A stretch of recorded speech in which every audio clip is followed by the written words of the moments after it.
c'est bien d'être en équipe de France, mais bon, si tout le monde se regarde dans le chien de faïence, c'est une période très très compliquée. Il y avait les Parisiens d'un côté, les Marseillais de l'autre, les Monégasques entre les deux.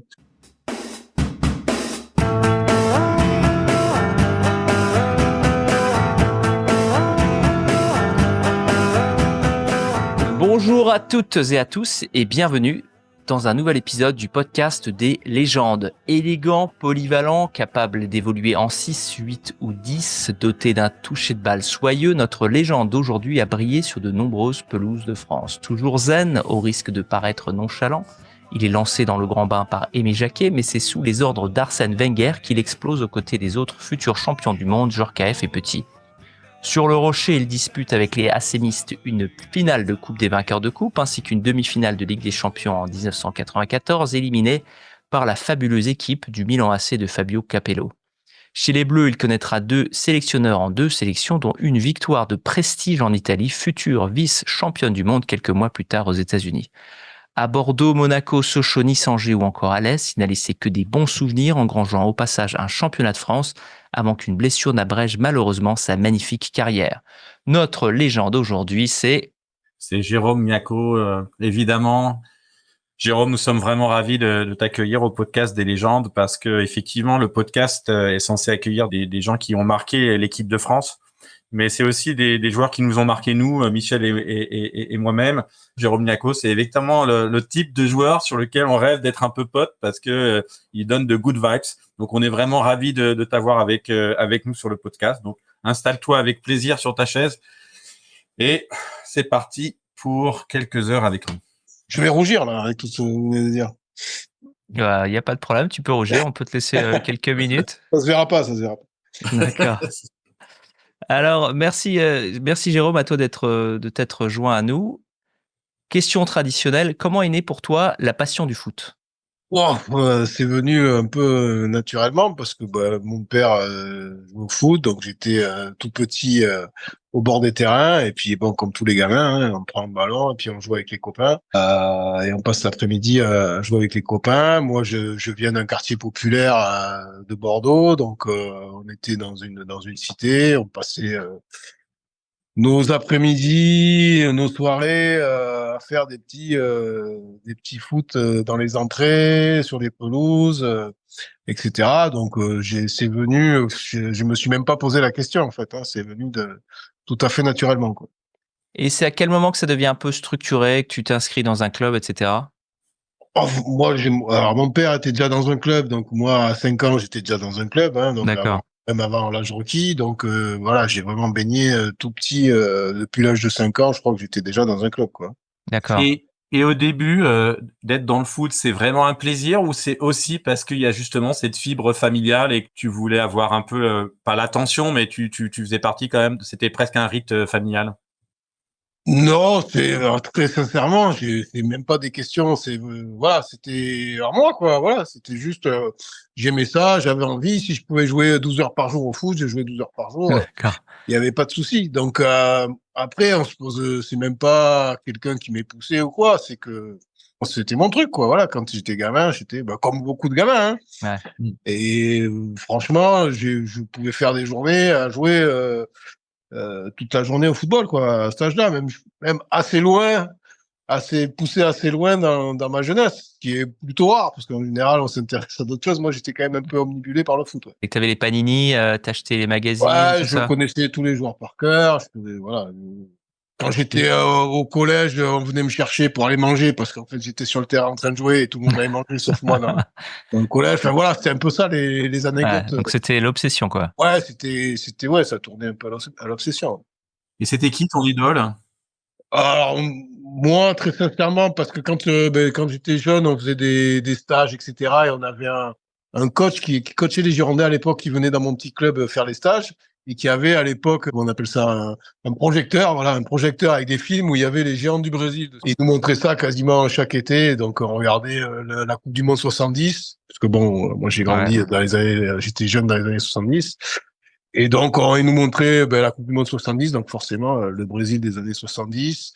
On regardait beaucoup Benfica, ils nous montraient aussi Benfica à l'époque Eusebio, etc. Donc aujourd'hui, c'est vrai que ça date, hein.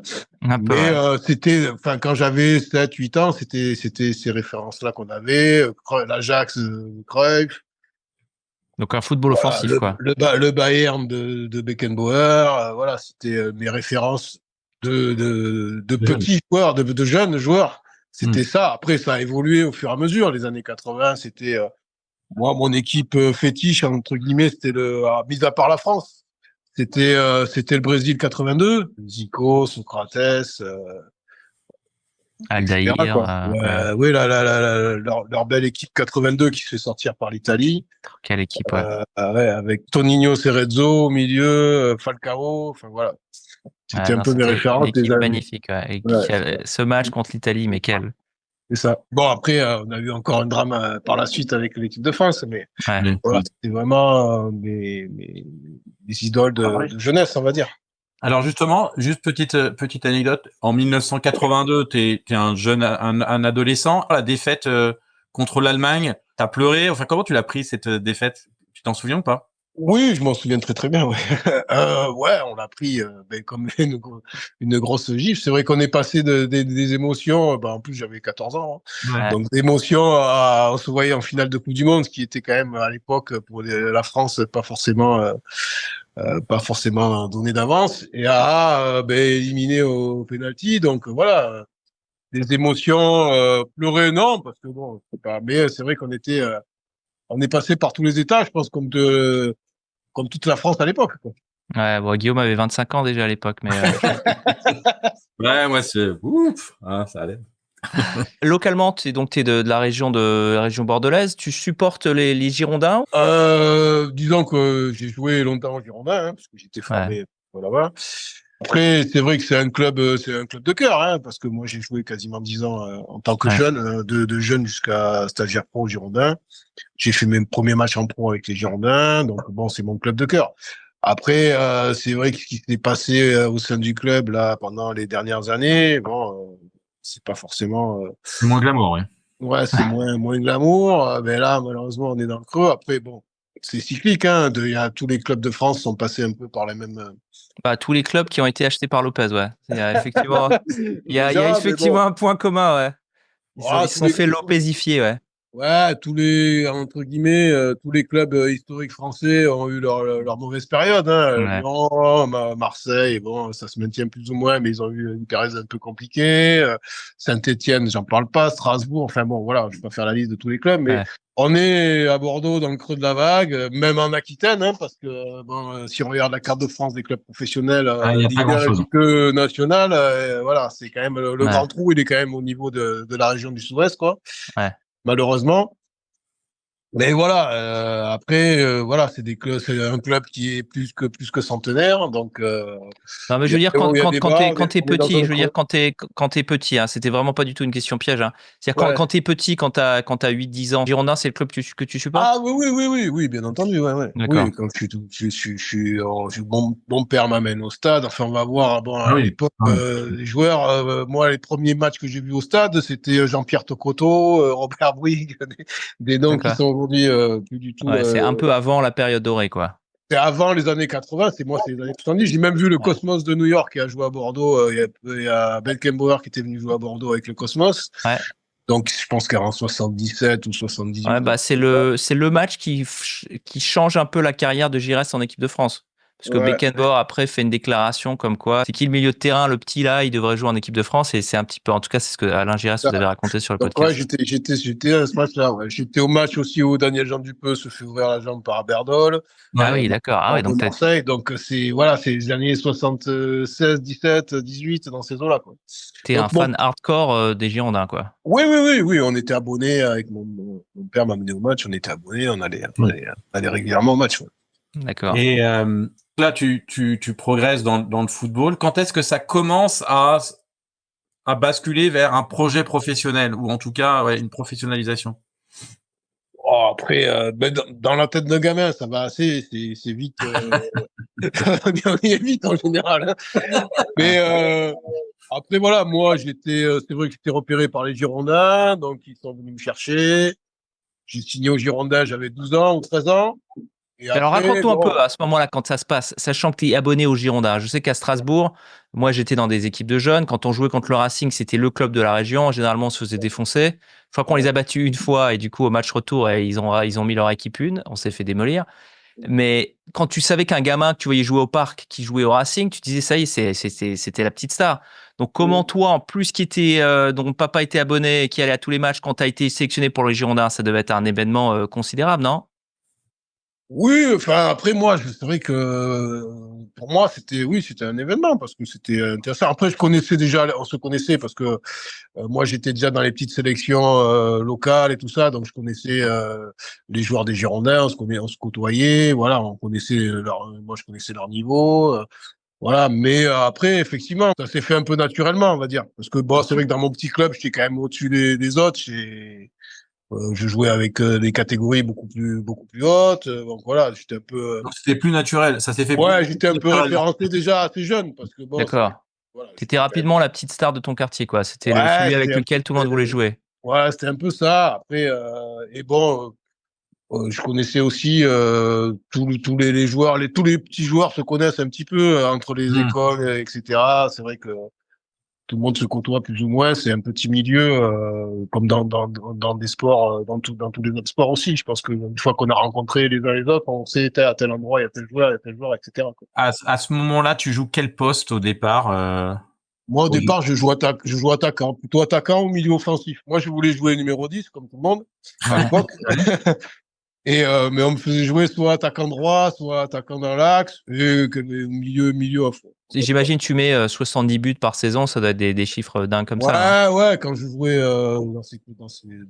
parce que moi j'ai commencé mon cursus, on va dire, à Chanteclair, qui est un tout petit club de Bordeaux, un patronage, on appelle ça, donc Ouais. un club, une maison de quartier. Et bon, effectivement, je jouais sur une ou deux catégories au-dessus, mais bon, je marquais régulièrement beaucoup de buts. Ouais. Ton papa, qui a clairement l'air d'être très branché foot, il Ouais. suit ça d'un œil bienveillant? Est-ce qu'il te Ouais. pousse? Est-ce qu'il te met de la pression? Bon, un peu tout ça, parce que effectivement, il était, lui aussi, il a fait stagiaire pro, et ça, il est arrivé jusqu'en stagiaire pro. Il est venu en France pour jouer au football, hein, parce qu'il joue au football en Côte d'Ivoire. D'accord. Il a été stagiaire professionnel à Toulon, ça n'a pas marché, donc il est venu dans la région de Bordeaux, il s'est installé là. Et ben, le parcours classique du joueur amateur qui réussit pas, il se recase, trouve un petit boulot à côté, enfin c'est un peu ça. Mais après, effectivement, lui aussi, sa grande passion, c'était le foot, donc il entraînait, voilà, il a entraîné dans plusieurs clubs sur la région bordelaise.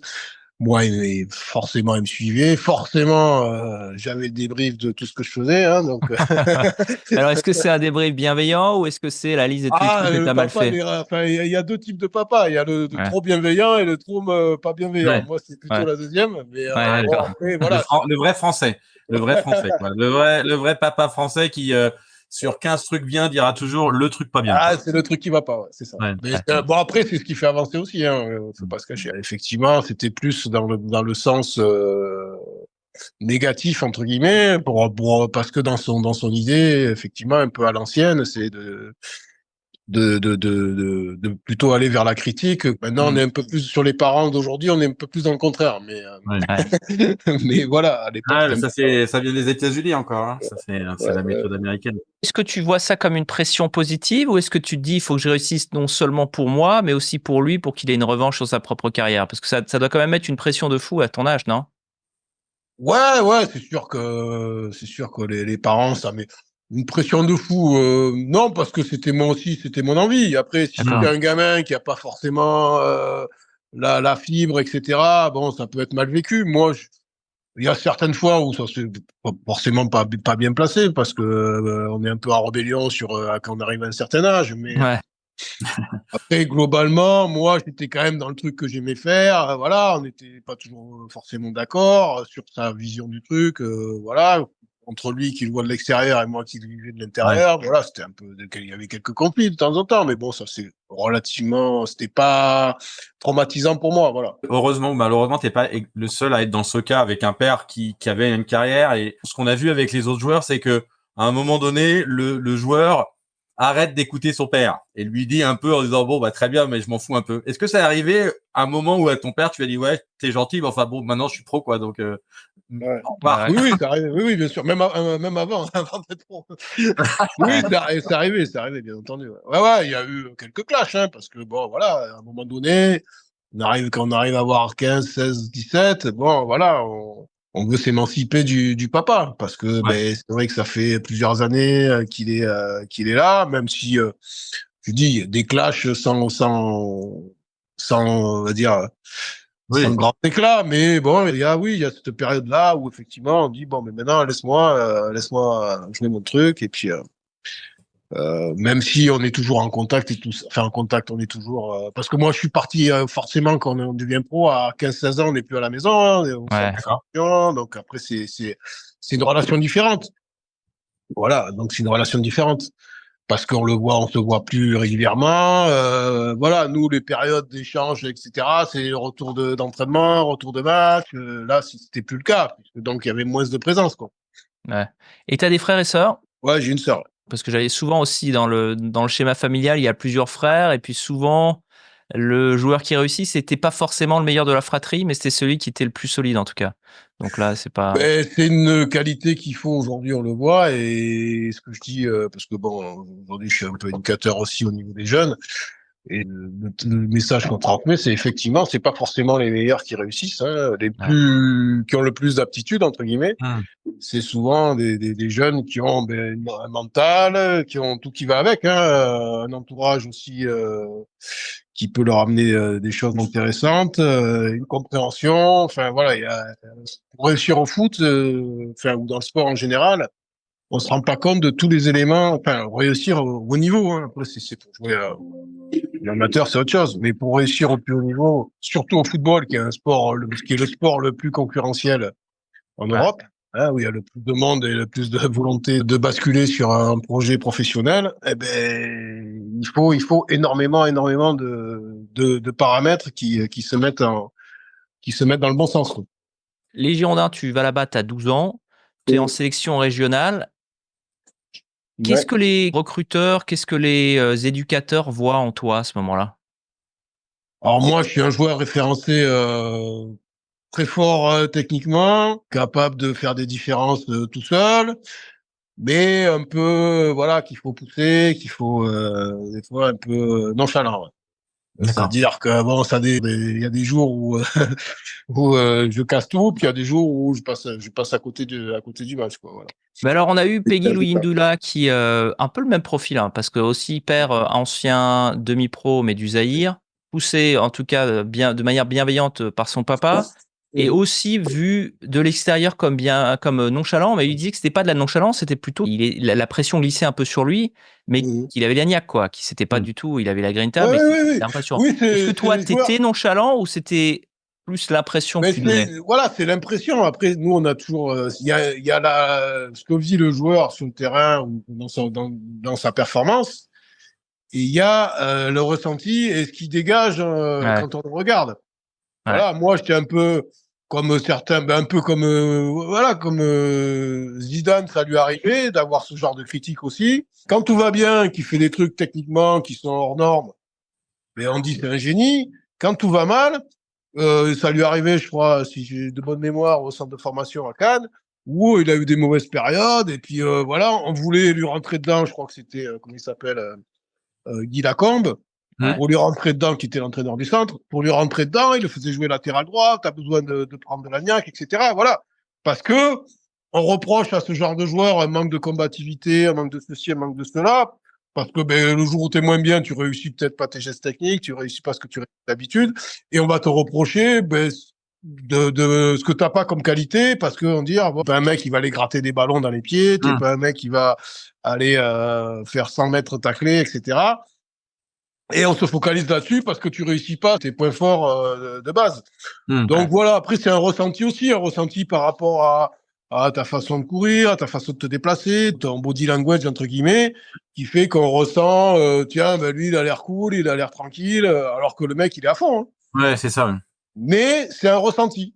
C'est un ressenti de l'extérieur à dire, ah ben, le mec est là, on dirait qu'il s'en fout. Qu'il s'en fout. Alors que le mec, il fait son match, pour lui, il est à fond dans le truc, quoi. Ouais. Et toi, c'était plutôt ça? T'étais à fond dans tes matchs? Ouais, moi, j'étais, alors, pas, ça m'est arrivé peut-être de pas être toujours à fond, mais voilà, pour moi, j'avais pas l'impression de me dire, ah, le mec, mais bon, c'est le ressenti qu'on avait à l'extérieur. D'accord. Un peu, il y a des joueurs un peu comme ça, comme Miku, comme ouais, un peu. Ouais, je vois un peu de suffisance entre la suffisance et voilà, qui était un peu. Quand t'es à l'aise avec le ballon, t'as pas l'impression qu'il force, alors que bon, le mec il fait son truc. Il y a cette perception là qui est différente entre celui qui est à l'extérieur et celui qui est sur le terrain. Et si t'étais pas passé pro là, c'était quoi le métier que t'allais faire? Voilà, je sais pas trop. Ben disons que alors moi j'étais maintenu à l'école assez longtemps parce que j'étais jusqu'en terminale au lycée parce que mon père voulait absolument que d'ailleurs je passe mon bac. Donc je suis allé donc et je me débrouillais pas trop mal, j'arrivais à m'en sortir. Donc je suis parti sur un truc plutôt genre droit ou des choses comme ça. D'accord. Et t'as passé le bac quand même. Ouais, j'ai passé le bac. Ouais. D'accord, donc en fait, si j'ai un petit problème de juriste, parce que normalement Michel est Non, mais avocat, j'aurais pu, mais j'ai arrêté avant. J'ai pas trop confiance en Michel, donc il est avocat, mais Mais ok, c'est un truc que j'aimais bien. Ouais. Ouais, bah écoute, je garde ton numéro, Jérôme. J'ai avec un voisin là. Si Pas j'ai de un petit souci. problème, un litige. Il y Voilà, a des ça problèmes marche. de droit d'image, tout ça. Ouais. Ok, ça va. Ouais. Alors, tu as 14 ans, tu joues au Girondins, tu es dans les sélections régionales et tu commences à jouer des matchs un peu nationaux avec tes coéquipiers dans les équipes de district qui vont aussi jouer soit chez les Girondins, soit en équipe nationale quelques années plus tard. Raconte-nous un petit peu quand tu commences à rencontrer, ou en tout cas peut-être que tu les connais déjà depuis des années, mais où ça commence vraiment à se cristalliser autour des sélections régionales, nationales, etc. Et moi, même ma génération, donc moi j'ai commencé à jouer au Girondins en équipe de district. On était avec Alain Roche, donc Ouais. et on avait une douzaine d'années. Il y avait Alain Roche. Après en équipe d'Aquitaine, je jouais avec Deschamps, Ouais. qui était de Bayonne, donc on était en Ligue d'Aquitaine ensemble. Voilà, donc c'est un peu mon parcours. Après, il y a eu alors d'autres joueurs qui ont fait pro, mais à moindre niveau, on va dire. Il y a eu Thierry Romazeille qui qui avait signé à l'époque à Saint-Étienne, Vincent Chicharo qui avait fait quelques matchs aussi à Saint-Étienne, de ma génération, Hervé Rollin qui était avec nous au Girondins, qui a joué avec moi à Angers après, qui a joué à Lille aussi, je crois. À Lille, voilà, qui était à Lille, qui a fait une bonne carrière pro aussi à Lille. Il était vraiment un super joueur. Non, on avait une grosse génération. Nous, en Ligue d'Aquitaine, ben, on a été en minime, donc en 82, on a été champion de France Interligue. Donc, la Ligue d'Aquitaine a gagné le championnat de France. Ouais. Que nous, avec cette équipe-là, donc, avec tous les jeunes que je viens de vous citer, là. Plus, il y avait aussi, Passy Crousset, je crois, qui avait joué un peu en deuxième division. Enfin, sur cette équipe-là, il y a au moins, en minime, hein, donc, c'était à 14 ans. Il y en a au moins 8 qui ont fini pro, ce qui est quand même très, très rare. Ah, c'est énorme. Ah, c'est énorme. Dont 3 qui ont joué, on a joué en même temps, dont 3, 14 ans dans l'équipe, c'est-à-dire Deschamps, Alain Roche et moi, on a été sélectionnés en même temps en équipe de France. Sur le match contre l'Autriche, en première sélection. Alors, Alain Roche, effectivement, il était très, très précoce. Hein, on l'a eu d'ailleurs sur le programme. Deschamps, quand tu les vois, toi, Roche, Deschamps, tu te dis, ces mecs, c'est des brutes, ou tu te dis, ils ont mon âge, on a un peu tous le même niveau. Comment tu vois? Non, on était, enfin, voilà, nous, pour moi, bon, à l'époque, il y avait vraiment celui qui était, il y avait pas, si Alain, il a décollé vraiment à partir de 14-15 ans, parce qu'il a changé de poste. Au début, il jouait devant. Hein. D'ailleurs, c'est le sélectionneur de la Ligue, je sais pas si vous l'avez raconté, Christian Fétis, qui l'a mis derrière. En sélection de Ligue, c'est même pas au Girondin, parce que le Girondin, il joue devant. Et c'est là qu'il a vraiment explosé, entre guillemets. Donc, Alain, en jeune, a toujours été un petit peu au-dessus de tout le monde, je pense, de notre génération. Moi, j'étais un petit peu derrière. Deschamps, c'était surtout physiquement qu'il était très mature très tôt. Donc, avec un gros volume de jeu, etc. Mais Deschamps, c'est pareil, c'était dans dans cette catégorie-là des années 67-68. Voilà, c'était les deux joueurs, puisque nous, on était, en fait, Deschamps, on est de la même année, mais lui, moi, je suis début de l'année, lui, il est fin d'année, je crois. Enfin, après le mois d'août, à l'époque, c'était le 1er août qui faisait, Ouais. on va changer de catégorie. Donc, on pouvait être de la même année sans être sur la même catégorie. Donc, Alain, lui, il était de fin 67 et moi, début 68. Donc, on était sur la même catégorie. Et Deschamps, il était sur la catégorie inférieure, même s'il est de 60 aussi, comme De Sailly, qui est de fin 68, quoi. Donc, Deschamps, dans sa catégorie, il était surclassé, il était en équipe de France, capitaine d'équipe de France, très jeune, hein, minime, cadet, etc. Alain Roche, pareil. Voilà, nous, on était quand même un cran en dessous, hein, par rapport à ces deux joueurs-là. Donc, Hervé Rollin, qui était aussi un gros joueur en jeune, et qui est vraiment un super joueur aussi, qui a malheureusement eu des petits problèmes de santé, donc qui a pas pu, qui a percé, qui a été pro et tout, mais qui a pas pu performer comme il aurait dû, parce que c'était vraiment un gros talent footballistique. Après, effectivement, sur ces années-là, c'était un peu ces deux joueurs-là, Alain Roche et Didier Deschamps, qui étaient en jeunes, ils étaient surclassés en équipe de France, je crois, d'équipe de France de jeunes. Alors toi, cette coupe, je crois que tu cartonnes, tu marques quasiment à tous les matchs, tu marques, je crois, en finale, en levée de rideau d'un match de D1. Raconte un peu tes souvenirs parce que ça doit être marquant quand même. Ouais. Ben après, c'est vrai que c'était moi un peu le buteur de cette équipe-là, donc enfin le buteur, celui qui mettait pas mal de buts. Je crois en quart, on joue la Ligue de Maine, du Maine, je crois, enfin Nantes, tout ça, donc grosse ligue, Nantes, Angers, etc. Donc là, on les cartonne, on met 4-1, je crois, si je dois me souvenir. Après, on joue la Ligue de Paris en levée de rideau du TFC à Toulouse, Ouais. en demi. Donc là, gros match aussi, Ligue de Paris, c'est la plus grosse ligue de France, hein, parce que bon, on connaît le réservoir. Donc il y avait Prunier en face, Fabrice Henry, qui était un super joueur en jeune aussi, Fabrice Henry qui était de Sochaux. Ils avaient une grosse équipe, Gaëtan Laclé devant, ils avaient qui était à Auxerre. Ils avaient grosse équipe, donc on fait 2-1, je crois on gagne. Je me rappelle plus exactement le score en levée de rideau. Et après on joue la finale contre je sais plus trop qui d'ailleurs. Où on gagne 3 ou 4-1. Je crois que je mets 2 buts ou un truc comme ça. Je crois que vous jouez contre l'Atlantique. Ah, c'est l'Atlantique, ouais. En fait, c'est pas le quart, ouais. C'était en finale, l'Atlantique. Voilà, c'était Nantes, c'est celui-là, ouais. On gagne 3-1 ou 4-1. Un truc comme ça, ouais. Mais on est champion de France avec la Ligue d'Aquitaine, quoi, à cette époque-là. Donc, c'était assez rare aussi à l'époque, parce que la Ligue d'Aquitaine, c'est pas la plus grosse ligue, hein, au niveau foot. Il y avait la Méditerranée, Ligue de Paris, Lyon, enfin, les grosses ligues, c'était plutôt ces ligues-là à l'époque, Atlantique, là où il y avait les gros clubs, hein, Nantes, Lyon, Marseille, Paris, enfin, la région parisienne, c'était quand même, et donc, oui, c'était, pour nous, on a quand même bien, assez largement dominé, je pense, parce que même en poule et tout ça, on avait quand même bien cartonné. Tout le monde savait qu'on avait une grosse équipe, on était un peu favoris. Ouais. Est-ce que dans ta tête, le rêve vraiment prend forme? Dans ta tête, tu vas être pro, là, tout se déroule comme dans un rêve. Ouais, dans un rêve, après, il y a le quotidien, hein, c'est pas toujours dans un rêve. Mais voilà, moi, franchement, je me suis pas non plus, je me projetais pas plus que ça. Je savais parce que bon, j'avais mon père qui me calmait. Le remettait les pieds sur terre. C'est ça. T'es loin d'être au bout du chemin. Donc voilà, non. Après, effectivement, ça arrivait petit à petit parce qu'après cette année-là, les Girondins ont joué nous on jouait déjà en championnat de France cadet à l'époque. On était surclassés avec Alain et Hervé Rollin. Hein. Donc oui, on était dans une dynamique dans le club, tout le monde nous connaissait. Enfin voilà, c'est vrai on était quand même assez reconnus déjà dans le coin. Je l'ai vécu un peu naturellement. Pour moi, c'était le chemin naturel de monter les échelons au fur et à mesure. Pareil, hein, tu joues avec les cadets des Girondins, vous arrivez de nouveau en finale. Je crois que c'est en 84. C'est ça, 84. Et il y a un épisode assez marrant. Donc, raconte-nous un petit peu ce match et notamment Giroud, c'est un peu ta première rencontre avec les filouteries de l'entraîneur auxerrois. Ouais. C'est ça.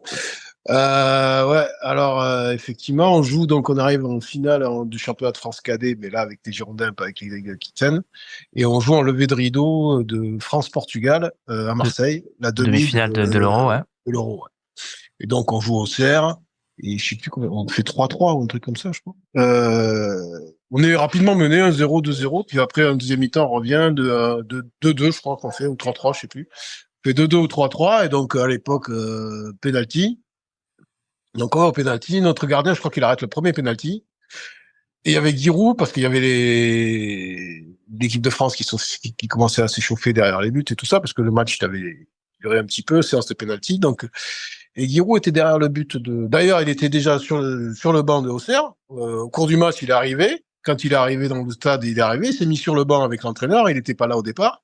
Ouais. Et il prenait, alors dès qu'il y avait un blessé, parce que les Auxerrois commençaient à avoir des crampes, etc. Dès qu'il y avait un blessé, il prenait la pharmacie, il rentrait sur le terrain à la place du kiné. Il posait la pharmacie à côté du mec et il partait voir les autres joueurs pour les placer, les déplacer, etc. D'accord. Donc il mettait 10 minutes à chaque fois. Donc on allait voir l'arbitre dire qu'est-ce qu'il fait, on joue pas, on fait quoi. Donc il ressortait et à la séance de penalty, il s'est mis derrière les buts. Donc premier penalty, notre gardien l'arrête. Il rentre sur le terrain, il va voir l'arbitre, il lui dit le penalty est à retirer, il est parti avant.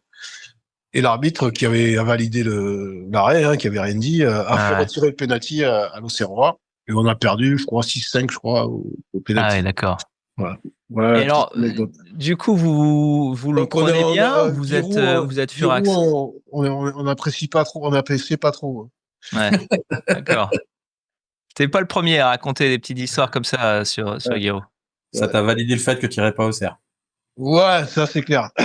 Donc il y en a. Enfin bon, c'est vrai que on était vraiment très remontés quoi. Parce que voilà, c'est vrai que il intervenait, les arbitres, tous les arbitres que ce soit par la suite ont peur de lui. Ouais. Donc dès que vous allez jouer au CER, vous savez que vous avez 1 ou 2 buts de retard déjà. Donc par la suite. Parce que il est à la commission arbitrale, il a beaucoup d'influence sur pas mal de choses, donc effectivement, ça a joué malheureusement sur les décisions arbitrales. C'est marrant que tu dis ça parce qu'on a eu Michel Vautreau sur le programme, l'ancien arbitre international.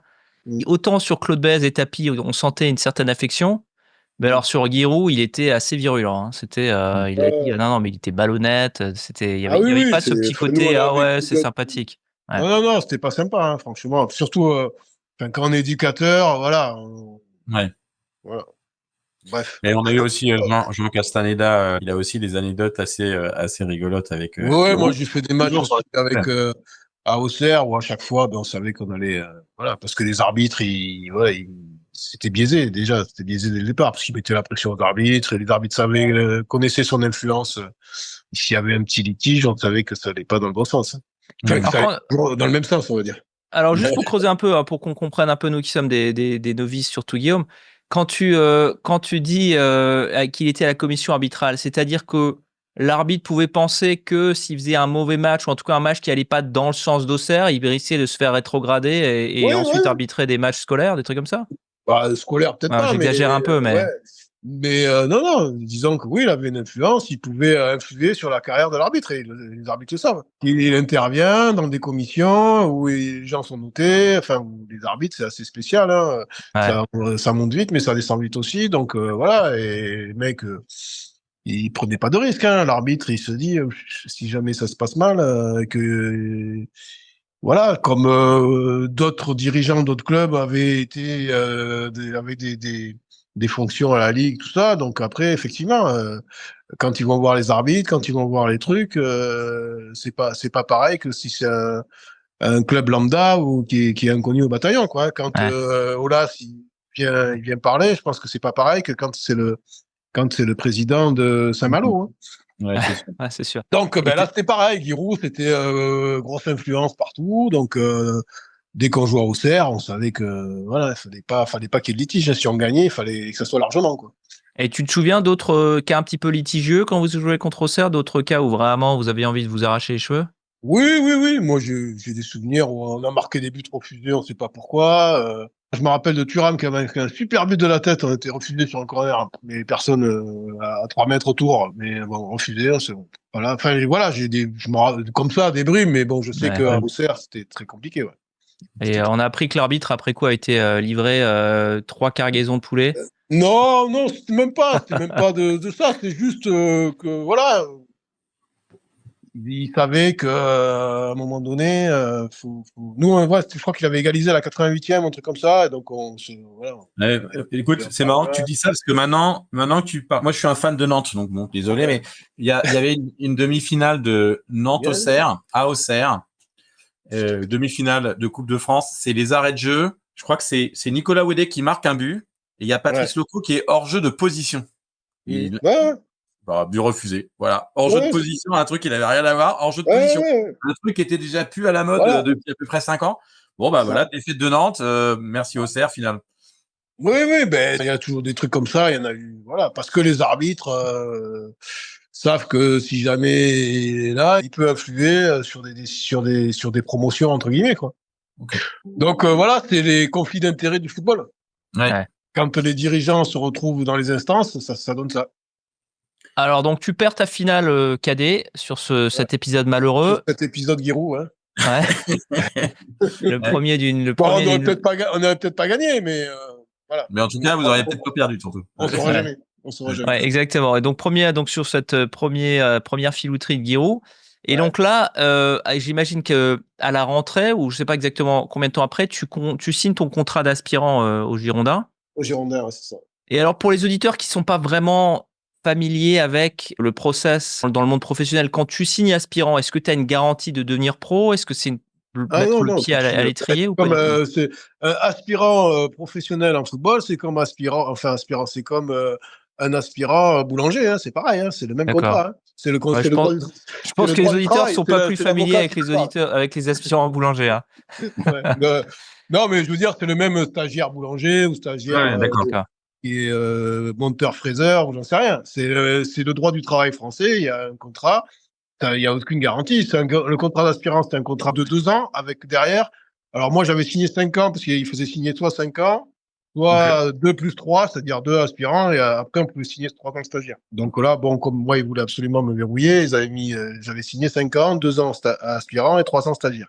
D'accord, donc tu commençais aspirant, mais c'était sûr que tu allais faire après 3 ans de stagiaire, c'est ça? Disons que j'avais signé pour 5 ans. Ouais. Et du coup, là, tu as c'est réglementaire, il n'y avait pas de salaire négociable, c'est dans la charte, etc. C'était les points. En fait, c'est un système de points au niveau du foot sur les contrats. Il y a des points, il y a le point à telle valeur. Donc, un aspirant, il a, je sais pas, 500 points, un stagiaire, il a 900 points, et on multiplie le nombre de points par la valeur des points. Donc, voilà. Et là, tu habites toujours chez tes parents à ce moment-là? Ouais. Mais là, après, je passe le centre de formation. Mais moi, je suis aménagé parce que mon père a insisté, il a dit il signe, il n'y a pas de problème. Par contre, il finit son cursus scolaire. D'accord. Et là, c'est pour ça que grâce à mes litiges avec mes voisins, on a une solution. Donc, je remercie ton père d'avoir réussi à trouver une solution si j'ai un petit problème. Voilà. Donc, il a imposé ça au club. Il leur a dit, moi, si vous voulez qu'il signe, et en tout cas, il va pas au centre de formation directement, il va à l'école. D'accord. Et donc là, t'as quand même, t'as le pied à l'étrier, mais t'as quand même 0 garantie. Et pourtant, assez rapidement, t'es intégré dans le groupe pro, il me semble. Ouais. Là, on a joué la finale en 84. 2 mois plus tard, je passe par un match amical avec le groupe pro à Athènes. Waouh. Ouais, c'était le premier match amical. Ouais. Alors, d'ailleurs, il m'est arrivé une petite anecdote là-bas. Parce qu'on joue contre l'AEK Athènes. Donc, c'est juste après l'Euro 84. Et donc, les Girondins en arrivent. Donc, moi, j'étais le petit jeune, j'arrivais. Donc, je portais les sacs et les machins. Donc, les gars, tout le groupe monte par le tunnel, sort par le tunnel, hein, ça sortait derrière les buts, ou je crois, si je me rappelle bien. Et donc moi j'arrive le dernier parce qu'en fait comme j'étais au bus en train de porter les valises et les trucs, là, le grouillot avec tous les sacs. Je faisais le Sherpa derrière. Ouais. Et donc j'arrive le dernier, donc je sors tout seul, donc avec le survêt des Girondins, et il y avait pas beaucoup grand monde, il y avait 30 000 par là, mais c'est un stade qui contient, je sais pas, 60 ou 70 000. Et là, la moitié du stade, tout le stade se lève et m'applaudit. D'accord. Et donc, je rentre, je marche au milieu parce que tout le monde était au milieu, les mains dans les poches. Donc, je rejoins le groupe et les mecs, ils se lèvent tous, ils m'applaudissent. Comme j'étais le seul un peu métis qui ressemblait à Jean Tigana, ils m'ont tous pris pour Donc voilà ma première aventure avec le sosie officiel en Grèce de Jean Tigana. Rien à voir, mais sosie officiel de Jean Tigana en Grèce. De loin, de loin. Mais très très loin. Ah, excellent. Et tu le joues le match ou tu restes sur le banc? Non, je reste sur le banc. Je crois que je rentre 5 minutes ou 10 minutes à la fin. D'accord. Mais alors, passer d'une finale cadet à un match international, même si c'est amical, à l'étranger, comment tu gères la transition? Bah, déjà, bon, c'est vrai que c'était pour nous, on a atterri par du monde de jeunes, mais très jeunes, hein, puisque de cadet, on a 16 ans, j'avais 16 ans à peine. Ah, jouer avec des adultes, hein, donc des mecs qui ont 30, qui ont l'âge pas de tes parents, mais pas loin, quoi. Ouais. Mm. Donc effectivement, ça. Après, on avait un petit peu l'habitude parce que j'avais déjà fait des entraînements, etc. Et on est toujours un peu dans la gêne. On n'est D'accord. pas forcément à l'aise dans ces situations-là. On se sent pas forcément dans son milieu quand on a 16 ans avec des gens qu'on a 27, 28, 30 qui parlent de leurs enfants, qui parlent de sujets. Voilà. Ouais. Donc, qui a 16 ans, bon, nous, on n'est pas, enfin, un gamin de 16 ans n'est pas du tout dans ce trip-là, quoi. C'est vraiment l'époque où, je sais pas si en quelle année Bez reprend le club, mais il me semble que c'est vers ces années-là, en tout cas. Aimé Oui, oui, Jacquet, Aimé c'est, Jacquet est entraîneur, donc c'est vraiment la construction de cette Dream Team bordelaise. Mm. Les anciens sont accueillants, il y a ce côté bizutage, tu disais que tu portais les ballons, mais est-ce que c'est bienveillant ou est-ce qu'il y a un petit côté un peu dur? Non, non, non, c'était plutôt bienveillant. Non, non. Après, voilà, il se sentait pas en danger, encore avec des gamins de 16 ans. Pour moi, pour mon apprentissage sur Bordeaux, non, c'était plutôt bienveillant. Moi, j'avais été pris en main par Léonard Spetz, je me rappelle, Mhm. quand j'ai fait le stage avec, un de mes premiers stages avec les pros. Donc, j'étais en binôme avec lui, qui était vraiment un vrai pro à l'ancienne, très, Alsacien, hein, donc forcément un mec super. très Mais un peu protecteur, rigoureux quand même, je pense. très sympa, très protecteur. Après, René Girard, enfin, vraiment moi, j'ai des bons Crème. souvenirs. Super mec, Jean-Christophe Touvenel, non, non, c'était plutôt bienveillant, ouais, bien accueillant, bienveillant, qui essayait de mettre en confiance, après, voilà, quand on est pro et qu'on connaît comment ça se passe et toute la nervosité, le stress qu'il peut y avoir pour un jeune de débarquer voilà, Mhm. on le sait, moi, par la suite, quand j'ai eu des jeunes aussi qui sont venus avec les pros, c'est vrai qu'on sait que, bon, dans quel état on est, entre guillemets, vous rentrez dans un vestiaire, vous regardez, il y a 3 mois, vous regardez le mec à la télé, et là, vous êtes assis à côté de lui en train de vous changer, quoi. Mhm. Ouais. Ouais, donc, bon, quelque part, ça met pas forcément à l'aise. Ouais. Bon, et bien entendu, plus c'était des joueurs matures, quoi. C'était pas des joueurs de 23, 24 ans, c'était des Mhm. joueurs qui avaient quand même pas mal bourlingué, qui connaissaient, voilà, qui étaient Patrick Battiston, Spetch, Thierry Tussaud, voilà, Marius Trésor, qui arrive aussi un peu plus Bon, tard. Marius Trésor, c'était fini, moi, D'accord. quand j'y suis allé, bon, il y avait, oui, voilà, que des joueurs, enfin, à l'époque, c'était quand même une équipe assez mature, quoi. Ouais, bien Ouais. sûr. Donc, il y avait pas beaucoup de jeunes joueurs. Là, tu commences à intégrer le groupe pro. Est-ce que tu te souviens quand tu as fait ton premier match? Alors, moi, j'ai fait pas mal de matchs amicaux, tout ça, parce qu'à l'époque, il y avait la Coupe de la Ligue.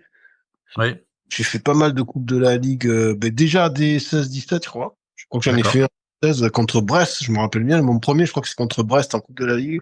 Je d'accord. dois avoir 16 ans et demi ou un truc comme ça. Mais c'était là même dans la foulée de Athènes. De l'Athènes, ok. Ouais. Et après, en match, je crois que c'est Laval, je crois, mon premier match D'accord. officiel, championnat. Mhm. Ouais, c'est Laval, je crois. Je crois que je vais avoir 17 ou 18 ans, hein. Et après, je sais plus, après, j'ai fait quelques rentrées, mais j'ai pas des souvenirs hyper, de Laval, j'ai joué 2 fois, je crois, d'ailleurs, chez eux et chez nous. Après, D'accord. il y avait d'autres matchs, tous les matchs de prépa, tout ça, parce que je faisais tous les stages et tout ça, donc j'étais dans le groupe. Alors après, bon, j'étais le 25e ou le 26e joueur, hein. Ouais. Ouais, c'est ça. Donc, tu es dans une époque où tu n'as même pas 5 remplaçants. Ouais, c'est ça. euh, T'avais et 2 remplaçants, hein. T'avais ouais, 2 13 joueurs. remplaçants. Tu as une équipe plutôt Ah, type. Hein. c'était Il n'y lourd. a pas, il y a pas un grand roulement. Et tu as surtout des joueurs, comme tu disais, ultra confirmés. C'est une vraie Dream Team. C'est des internationaux Ah, ben, il y a que dans des la force de internationaux. l'âge. Donc, est-ce que toi, tu es un peu frustré? Tu ronges ton frein? Comment tu vis cette période? Alors, les premières années, on est content. Après, c'est vrai qu'une fois qu'on a fait 1 an, 2 ans dans le groupe, 3 ans, où on se sent, on a pris un peu de volume, on a vraiment progressé, etc. Donc, on attend vraiment l'opportunité, quoi. Ouais. Et c'est vrai que c'est là que ça devient long, quoi. Parce que, en fait, au foot, ce qui compte, c'est pas tellement l'âge, c'est le nombre de matchs. Et voilà, si tu commences à 16 ans, après, on va dire à 19, t'es jeune, oui, mais bon, ça fait quand même 3 ans que je suis là en train Ouais. de marner tous les matins.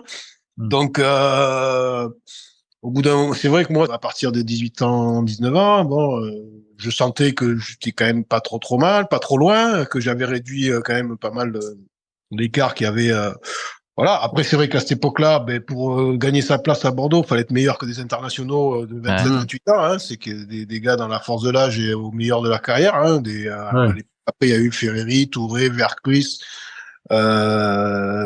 etc. Hein. Donc, c'était quand même ce qui se faisait de mieux en France. Donc, à 19 ans ou 18 ans, être meilleur, prendre la place d'un joueur qui est international français de 28 ans, bon, ou 27 ans, c'est compliqué, quoi. Donc, mais au bout d'un moment, c'est vrai que sur la dernière année que j'ai faite à Bordeaux, je sentais que comme l'équipe était un petit peu moins performante, voilà, c'est vrai que j'ai eu du mal à comprendre qu'on me donne pas plus d'opportunités, même si j'ai fait pas mal de matchs. Je crois que j'en ai fait une douzaine ou un truc comme ça, rapidement sur le début de saison, mais après, c'est vrai qu'on voilà, on se pose des questions. Après, le psychologique, ça joue beaucoup hein, sur le Ouais. sport. Et une fois que vous commencez un peu à être un peu dans le négatif, c'est compliqué de refaire surface, quoi. Et Ouais. justement, c'est là où en 89, tu t'es prêté à Alès. Ouais, Comment ça se ouais. passe ce prêt? C'était cette année-là où je sentais que je devais jouer, que je jouais pas, et que je commençais un peu à être aigri. Ouais. Donc voilà, au niveau du staff, etc., il y avait eu quelques frictions. J'avais fait un très bon début de saison. On m'avait pas forcément. Alors il y avait un nouveau joueur qui était arrivé en anglais là, qui jouait devant Clive Allen. Oui. Il y avait Stopira qui était arrivé, Gengini qui s'était blessé, Chifo, c'était cette année-là. Et je sentais que bon, je comprenais pas. J'étais en pleine Bon. possession, voilà, j'étais en pleine bourre et voilà, j'avais du mal à comprendre. Et après, c'est vrai que je l'ai mal pris, quoi. Je l'ai mal pris. Alors après, il y a eu quelques événements qui ont fait que ça s'est un peu bousculé parce que ça s'est mal passé avec certains dirigeants, Alors, raconte-nous un petit peu. notamment Didier Kwekou Ouais. à l'époque. Donc voilà, il y a eu des démos, etc. Donc moi j'étais un peu agacé. Bon, avec Aimé Jacquet, moi, ça s'est passé toujours bien parce que j'ai beaucoup de respect, enfin, toujours beaucoup de respect pour Aimé Jacquet. C'est lui qui m'a fait débuter, c'est lui qui, à 15-16 ans, m'a fait entraîner avec les pros, etc. Donc, mais bon, je sais pas, je sentais qu'il était un peu, peut-être, prisonnier de certains trucs, j'en sais rien. Mais Donc, il communique avec toi, Jacquet? Il te dit, écoute, voilà, t'es au port de l'équipe, ou il te dit rien? Il a peut-être d'autres choses à. Enfin, je sais pas. non, sur cette période-là, c'était compliqué parce que les résultats étaient pas là. Il Mm. était très préoccupé par ça et que je pense que après, peut-être qu'il avait pas plus forcément trop la main. Je sais pas. Franchement, il y a un truc qui s'est joué là. Et moi, ouais, j'étais un peu jeune et peut-être j'ai pas eu la bonne attitude non plus, hein, parce que j'ai lâché un petit peu de mon côté aussi. Je me suis Ouais, embrouillé. Enfin voilà, parti un peu en sucette entre guillemets quoi. ouais. Mm. Donc voilà, ça s'est mal fini. Et puis après, il y a eu cette opportunité-là qui arrivait un peu parce que oui, effectivement, il y avait un partenariat avec Alès, Qui avait une belle équipe à l'époque, hein, je me qui avait souviens. une très belle équipe, Ils ouais, avaient qui avait fait un beau failli battre parcours en Bordeaux en Coupe de France, ouais. Ils avaient fait un gros parcours en Coupe de France. Ils avaient Ouais, mis Strasbourg en quart. Enfin, vraiment un super, une belle c'était équipe. en demi, ils avaient failli sortir Bordeaux, je crois. Ouais. Et ils avaient une très belle équipe. Mais bon, Bordeaux avait envoyé 2 ou 3 joueurs là-bas, dont Philippe Lalanne, qui était dans le groupe pro, aussi un jeune dans le groupe pro. Et les 2 qu'ils avaient envoyés, c'était blessés, mais avec des grosses blessures, des fractures, Ah fractures oui, ok. chevilles, fractures, Philippe Lalanne, fracture de la jambe. Donc le club de Alès a réclamé des joueurs à Bordeaux. pour les péter, pour les Et casser, et puis après les faire voilà, c'est revenir. ça. Et donc, moi, on m'a proposé, Kwekou est venu me voir, ouais, si tu veux. Puis je lui dis, ouais, de toute façon, il faut que je parte de là, parce que ça faisait presque 10 ans que j'étais à Bordeaux. Je dis, je fais D'accord. partie des meubles ici, donc dès qu'il y en a un qui doit faire des sacrifices, c'est moi. Donc, Donc je suis parti sur un coup de tête parce que même j'ai même prévenu personne. Enfin, que j'avais dit oui, j'ai pris ma décision tout seul, c'est dans mon coin. Et j'ai dit à mon père, je dis voilà, écoute, je m'en vais à l'Est, je joue en deuxième division là-bas. Et qu'est-ce qu'il dit, ton papa?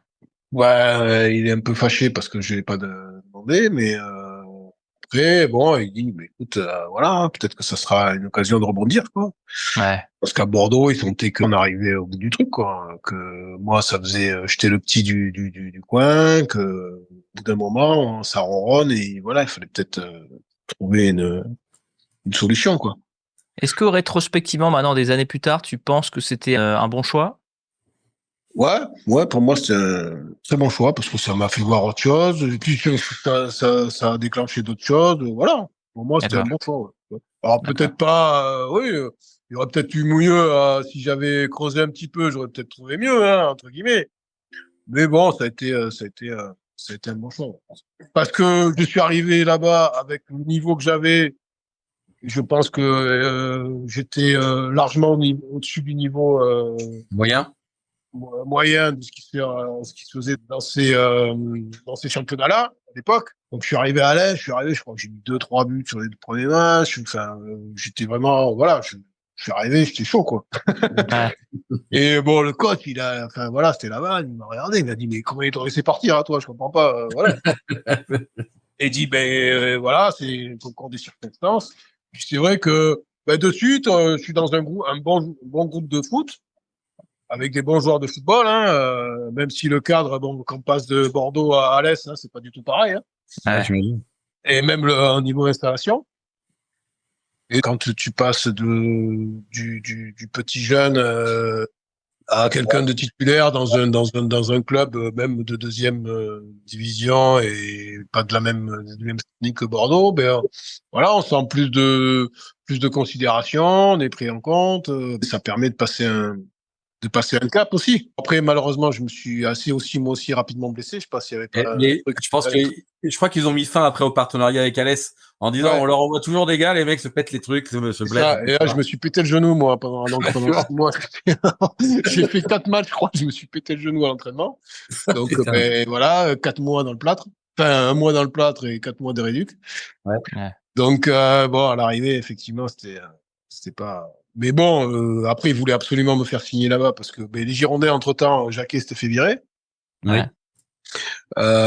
C'était Kweku qui avait repris, donc moi, Kweku, forcément, c'était pas Défini, ouais. forcément un bon feeling tous les deux. Ouais. Et c'était ma dernière année stagiaire, donc ben, c'était soit je suis une pro à Bordeaux, soit je suis libre. Donc je me Ouais. suis retrouvé libre, vu ben, un peu tout le tremblement qu'il y avait à Bordeaux à l'époque, puisqu'il y a eu, ils ont viré Jacquet, après il y a eu les affaires plus ou moins qui commençaient à arriver. Ouais, c'est un peu le début de la fin, en Un tout peu cas le de début de cette la fin. période bordelaise. Ouais. Ouais, c'est ça. Donc bon, Alès voulait absolument me faire signer, mais bon, très sincèrement, alors autant j'ai apprécié les joueurs, etc. Il y avait Olivier Dalloglio, il y avait Gilles Leclerc, José Pasqualetti, super joueur, le frère d'Antoine Martinez, je me rappelle plus son prénom. Ouais. Voilà, non, il y avait vraiment une équipe. J'avais, comment il s'appelait, le gardien de but, un Alsacien, le blond là, de Colmar. Euh, Schultz? non. Oui, attends. Non, pas russe. Oui, comment il s'appelle? Un blond. C'est pas Flucklinger? Non, non, c'est avant, c'est avant. J'ai plus son nom. Euh, vraiment très très sympa. Donc non, je vais passer quand même quelques mois sympas. Mais bon, après c'est vrai que je ne voyais pas le club. C'était vraiment un peu Ouais, c'est un club, une start-up, je veux dire. archaïque, quoi, hein, parce que le Philippe siège. Sens. Philippe Sens. Non, c'était. Ouais, il a joué quasiment en même temps, je crois, parce que Philippe Sens, il était arrivé à Bordeaux et merde, j'ai oublié son nom. Il a un nom polonais, Paluszewicz? Palu, voilà, Ouais. Palu c'est vite, voilà. Ouais, Palu. Et voilà, c'était Palu, ouais. Et qui manquait de doigts d'ailleurs pour un gardien, entre parenthèses. Et il Et, s'appelait Palu. C'était et quand même encore, assez drôle. tu pars à Alès, soit on te pète le genou, soit on t'arrache les doigts. C'est vraiment un truc. C'est la mafia, quoi. C'est vraiment les Donc, yakuza ouais, de- donc Ouais, c'est ça. voilà. Non, après, c'est vrai que je me voyais pas rester là-bas. Bon, c'était Ouais, un bien peu, sûr. voilà, c'était un peu. Et donc, Ouais, c'était un peu archaïque, quoi. Et c'était pas de ton ouais, niveau. Et là, tu signes à Angers. C'est pas que c'est pas de mon niveau, c'est que je me suis dit, bon, voilà, dans la ville, tout ce qui est autour. Les environs. Bon, alors Ok. justement, sur la ville, j'allais te poser la question avant qu'on parle d'Angers. C'est là, c'est la première fois que tu vis seul, en fait. Non, non, à Bordeaux, j'avais pris un appart là, sur la fin. D'accord. Non, Mais bon, là, tu es un peu plus éloigné du ah oui, cocon oui, oui, là, familial. Peut-être que le plâtre, ça te ralentit un petit peu sur la piste de danse. Mais est-ce que du coup, tu profites un peu plus de ta jeunesse à l'Est ou non, pas du tout, à l'Est, pas du non. tout? C'est D'accord. ce que je faisais plutôt à Bordeaux, parce que j'avais tous mes potes à Bordeaux. Sur la fin, à Bordeaux, ouais, c'était un peu plus D'accord. festif. Donc, tu pars à Angers, Ouais, après à l'Est. Qu'est-ce qui te décide d'aller à Angers? J'imagine ton ancien coéquipier.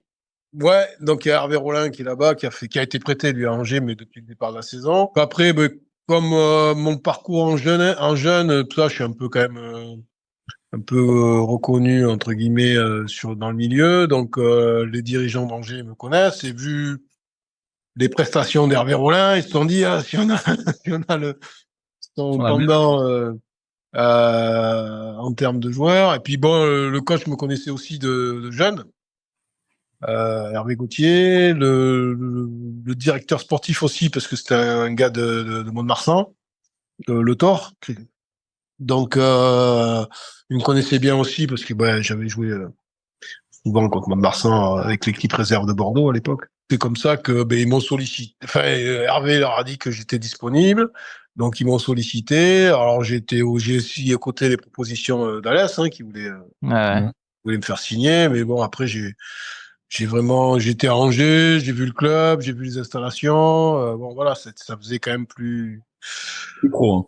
plus pro, voilà, par rapport à ce que j'avais vu de Alès, où c'était quand même assez sommaire au niveau installation. Et t'as d'autres offres que qu'Angers et Alès? Non, pas vraiment. Parce que bon, j'ai fait 4 mois sans jouer quasiment. Ouais. Donc non, non, j'avais pas grand-chose. Si j'avais, je crois que j'avais Bastia, je crois, parce que j'avais joué contre Bastia. Ouais. Mais bon, après, c'était vraiment l'aventure, quoi, là-bas. Donc Comment tu les résumerais tes 2 ans à Angers? j'ai vraiment apprécié, quoi. J'ai apprécié le club, j'ai apprécié l'ambiance générale parce qu'on avait beaucoup de jeunes joueurs, un peu dans le même profil, qui étaient un peu plus ou moins des centres de formation. Il y avait Jean-Marie Aubry à Strasbourg, il y avait Joël Cantona, il y avait comment ça s'appelle Christophe Lagrange. Après, il y a eu Cédric Dory, il y a eu voilà, donc c'était un peu les profils un peu similaires qui ont fait des centres, qui pas forcément passé sur le club formateur et qui, voilà, c'était deuxième chance, entre guillemets, quoi. Il y avait pas mal de profils de ce type-là. Moi, je connaissais 2, 3 joueurs déjà. Stéphane Moulin, j'avais joué en équipe de France de jeunes avec lui. Et puis, la fameuse finale à 82, là, contre l'Atlantique, c'était lui qui avait en face, qui fait une belle carrière d'entraîneur maintenant. Ouais. Donc voilà, après j'ai apprécié parce que historiquement c'était un club quand même référencé, Angers, avec Ouais, bien sûr. stade, Lio, tout ça, ouais. une histoire, un vrai public, parce qu'on jouait quand même devant 10, 12 000 régulièrement, voire plus quand on jouait les grosses équipes. Enfin voilà, c'était vraiment, voilà, ça m'a boosté, quoi. Ouais, ça m'a boosté. Ça Et m'a donc, tu fais boosté. deux belles saisons. Ouais, de Et belles saisons, une belle première année, ouais, même une très bonne première année où j'étais un peu sur ce que j'avais fait un peu même si le début était un peu plus compliqué parce que je revenais de blessure, j'avais quand ouais, bien même sûr. pendant 5 mois, j'avais pas joué, donc j'ai eu 2, 3 mois. Et puis donc le coach m'a fait quand même confiance, même en voyant que je pouvais faire mieux. Mais même déjà, je pense que j'étais pas trop mal, mais bon, j'étais quand même rien à voir avec la fin de saison, quoi. Ouais. Enfin, avec la deuxième partie de saison où là, ça a vraiment explosé. Et puis, vous voyez que on était un peu au-dessus de ce niveau-là, quoi. Hein. On sentait qu'on était un petit peu sans prétention, mais bon, on se disait, bon, voilà, c'est vrai qu'on dominait quand même. De Angers, moi, je suis arrivé l'année d'avant, ils s'étaient sauvés, je crois, 2 matchs avant, ou le dernier match, et là, on a joué quasi les premiers rôles jusqu'au bout, puisque c'était le Red Star qui était devant au départ, et puis après, je sais plus si c'est le Havre qui est monté, ou je sais plus qui. Mais bon, on a fini 2 troisième cette année-là, je sais plus, enfin, on a plutôt dans le haut du tableau, quoi. Avec 2, 3 renforts, et puis ça, la mayonnaise a bien pris. On était, Hervé, c'était un super pote à moi puisqu'on jouait ensemble depuis quasiment 11 ans, Hervé Rollin, il y avait donc Stéphane Moulin, on se connaissait depuis minime, cadet, etc. Michel Pajot, il était en équipe de France avec nous aussi. C'est un peu une colonie de vacances. Ouais, c'était un peu ça, ouais. Ouais. C'était bon, c'est bien marré, et puis en plus, on gagnait. Le club sortait d'années un peu où il se sauvait, c'était un peu chaud. Et là, on arrive, bon, d'entrée, on joue les premiers rôles, on est devant, que des jeunes. C'était un peu l'euphorie, quoi. Ouais. Le coach, il était sur un nuage, enfin voilà, c'était la fête, quoi. C'était à l'ancienne un peu, quoi. Ça faisait Ouais. plus, voilà. Mais bon, c'est vrai que c'était, pour moi, ça a été de belles années. Ouais. Il y a eu Laurent Viot qui est arrivé en jeune aussi, qui est Bien sûr. sorti, Philippe Rabouin, voilà, je vais pas tous les citer. Il y avait Pierre Vermeulen qui est venu, qui était au PSG, qui est venu faire un peu l'ancien. La deuxième année, c'est Loïc Amis qui est venu nous rejoindre. On a fait une bonne saison aussi. Donc voilà, ça prenait franchement bonne ambiance. On a pris du plaisir, quoi. On jouait au football, on jouait vraiment bien au ballon. On prenait du plaisir ensemble. C'était vraiment le souvenir que j'en ai, quoi. Alors juste pour nos auditeurs, à l'époque la D2 c'est 2 groupes Ouais, il y a deux groupes. hyper compétitifs. Ouais, c'est vraiment Darwin. Donc tu as quoi 36 équipes et dans le meilleur des cas, tu en as 3 qui vont être promus. Ça dépend du groupe, du nombre de points, etc. Il faut soit terminer premier, si tu termines deuxième, tu as éventuellement une chance. Chaque premier de chaque groupe était. Et après, t'avais un barrage, c'est ça. Il y avait un barrage qui était entre les autres. hyper compliqué. Donc la première année, vous terminez effectivement quatrième de votre groupe, deuxième année deuxième. Et puis malheureusement, vous êtes pas promu. Et donc à la fin de cette saison, de cette très belle deuxième saison, tu pars à Monaco. Raconte un petit peu les coulisses de ton transfert. Oula, ouais, c'était un peu sportif. Ouais. Alors, bah déjà la première année, j'ai été beaucoup sollicité. Ouais. Mais bon, le club m'a bloqué entre guillemets. Angers a pas voulu me laisser partir. Donc Hervé Rollin et moi, on avait beaucoup de clubs, essentiellement de première division. Mais bon, le club, bon, voilà. Ils voulaient jouer à la montée à fond sur la deuxième année. Ils ont fait venir Ami, etc. Donc on est resté. Deuxième année, donc pareil. Par contre, moi, quand j'avais signé, j'avais mis une clause libératoire au bout de 2 ans. Même si le juriste a encore frappé, ouais. Ouais, mais on n'avait pas le droit, en fait. Non, c'était interdit sur le premier contrat pro, on n'avait pas le droit. Mais bon, moi, je l'avais mis. Bien sûr. Et donc, j'avais mis avec transfert des indemnités, etc. Et donc, la deuxième année, donc, ils ont pas eu le choix, ils étaient obligés de me lâcher. Alors, au départ, je devais signer à Nantes. Parce que Budzinski, bon, il me connaissait depuis tout petit. Bah ouais. Donc, il me suivait déjà en équipe de France de jeunes, etc. Donc, j'ai quasiment signé à Nantes. Hein. Tout était prêt. J'avais vu le président 2 fois. J'étais allé là-bas, on a fait le rendez-vous. Donc, j'avais pris un agent parce que bon, forcément, c'était un peu. On commençait à parler, à monter dans les. Donc voilà. Ouais, même si Nantes, c'était un peu des barres de fer au niveau des salaires à cette Ouais. époque-là. Oui. Bon, il était au bord de la faillite. Et comment il s'appelait le jeune? C'était un jeune président qui est décédé rapidement. Max Bouillet. C'était Max Bouillet. Max Bouillet, voilà, c'est ça. C'était lui. Un jeune président, bon, on se connaissait, Choudo, machin truc. Et c'était quasiment fait. Et au dernier moment, il y a alors Jean-Marc Guillou, par l'intermédiaire d'un ami à lui qui connaît bien Wenger, a sollicité Wenger qui avait envoyé des émissaires et qui au dernier moment, donc je vous passe les détails et tout, le dernier moment, il me téléphone, je devais signer, je crois le mercredi, il m'appelle le lundi ou un truc comme ça. D'accord, Il 2 me jours dit, avant. ouais, voilà, c'est Arsène Wenger, voilà, bon, on t'a suivi sur plusieurs matchs, on est intéressé pour que tu viennes au club, etc. Et je sais que voilà, tu es en contact avec tel et tel club. Je dis, mais écoute, essaye de gagner du temps parce que moi, je suis prêt à voir avec toi, machin, tout ça. Donc, bon, Arsène Wenger, quand même, à l'époque, c'était déjà même Monaco. Bon, c'était quand même, même si Nantes, c'était un bon club, hein. Je dis, mais bon, c'est vrai que Monaco, ça faisait un petit peu rêver aussi. Ouais, ils viennent de terminer deuxième du championnat. Ils 2 ans gagnaient la plus Coupe tôt, de ils étaient France. champions. Ouais. Ouais, ils ont gagné la Coupe de France cette année-là, d'ailleurs. Et donc, ça se joue là-dessus. Donc, bah, j'informe la personne qui s'occupait de moi, qui va rencontrer un petit peu là. Ça discute. Bon, le club se frotte les mains parce que, bon, en termes de transfert, on passait un peu du simple au double, quoi. Ouais. Donc, forcément, ils faisaient le forcing pour que j'aille à Monaco. Bon, elle n'est pas trop à forcer non plus, hein, mais Ouais. après, moi, je me dis, Le truc, c'est que bon, quand j'avais connu ça, d'arriver dans un, entre guillemets, dans un plus grand Oui, club, bien sûr.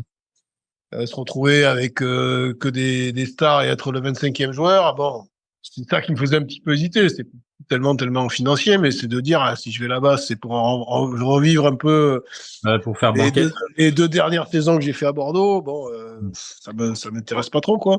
Wenger, il te donne des assurances que tu vas jouer ou? Oh, zéro assurance. D'accord. Donc, Bravo je dis l'Alsace. que de lui faire confiance, que lui il croit que j'ai le niveau, que il a parlé de moi avec à Bordeaux de mon époque bordelaise et voilà, qu'il a pris les infos, que ceci, qu'on m'a vu et que il pense que et que donc alors effectivement sportivement j'ai quand même beaucoup plus de chances de m'imposer à Nantes qu'à Monaco. Hein. Après toutes les pérégrinations, au départ, ils voulaient me faire signer et me faire venir parce qu'ils avaient plus de place. On était vraiment sur la fin, quoi. Ouais. Et au dernier moment, il y a Sauzé qui signe à Marseille, qui quitte Monaco et qui signe à Marseille et qui retourne à Marseille, en fait. Ah, mais D'accord. vraiment, genre, quelques jours avant la fin des transferts, ça se déverrouillait pas, donc je me suis dit, bon, finalement, je vais aller à Nantes. Mhm.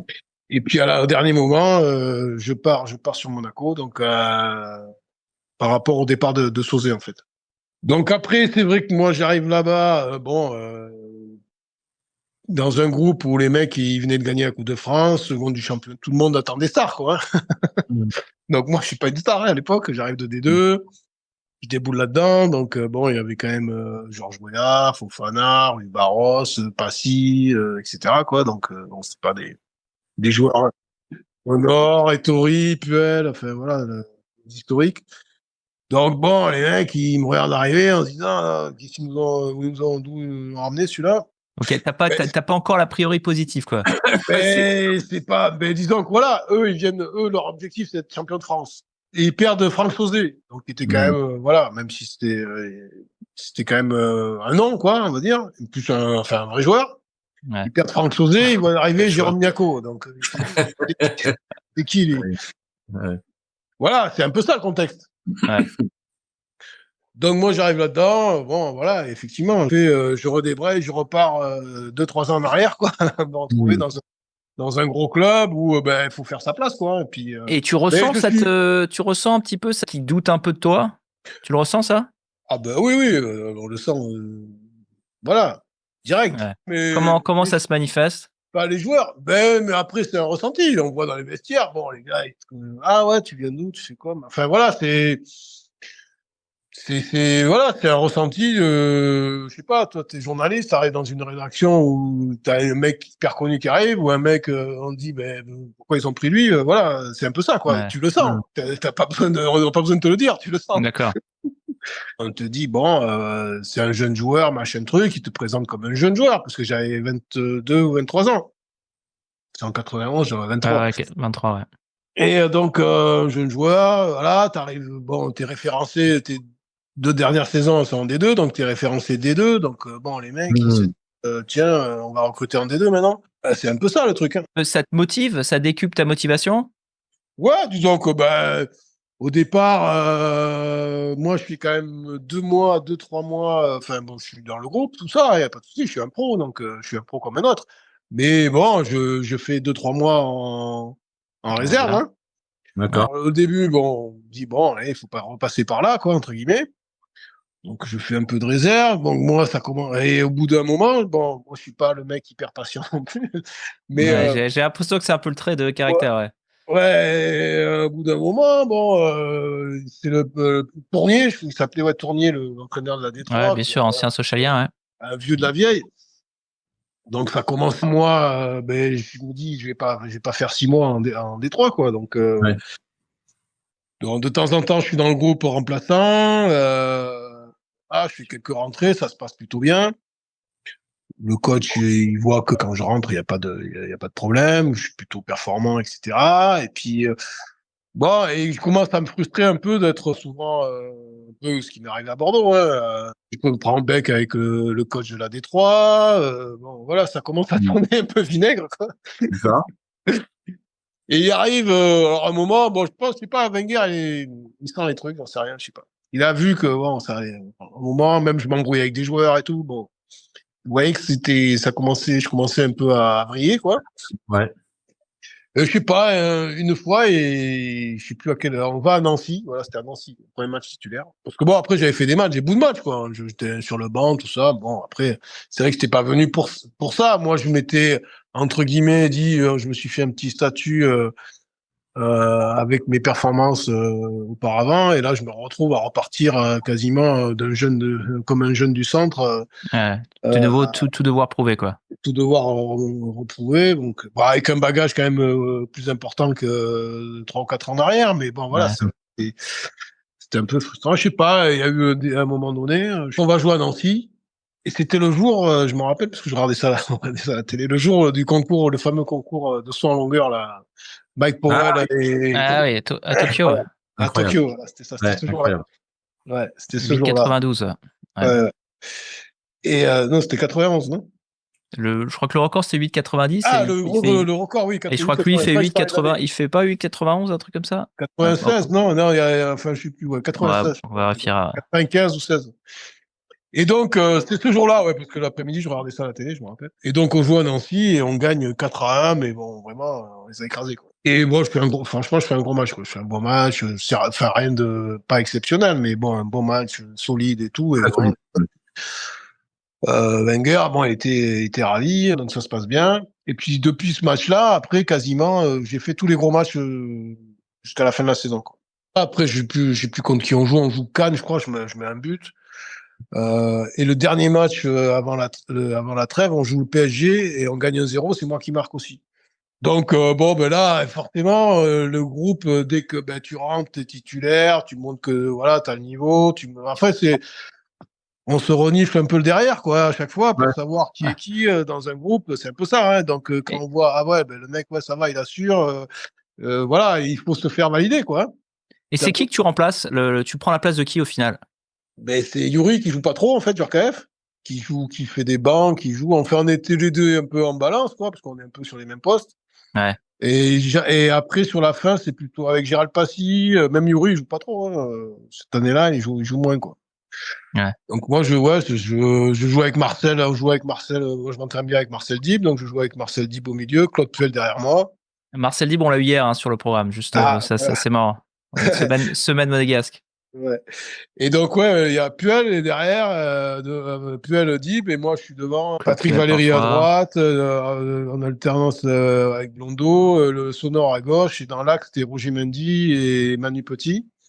Et devant, Georges et soit Rue Rui Barros. Mais Rue Barros. Barros était beaucoup blessé cette année-là, je crois. Ouais. Il y avait Georges, Rue Barros. Après, qui c'est qu'il y avait d'autres Là, Ouais. je crois que tu l'as tous dit. Ouais. C'est enfin une équipe de malades hein, au final. Ah oui, Franchement. oui, dans cette équipe, derrière, il y avait Thuram qui commençait à faire ses premiers matchs.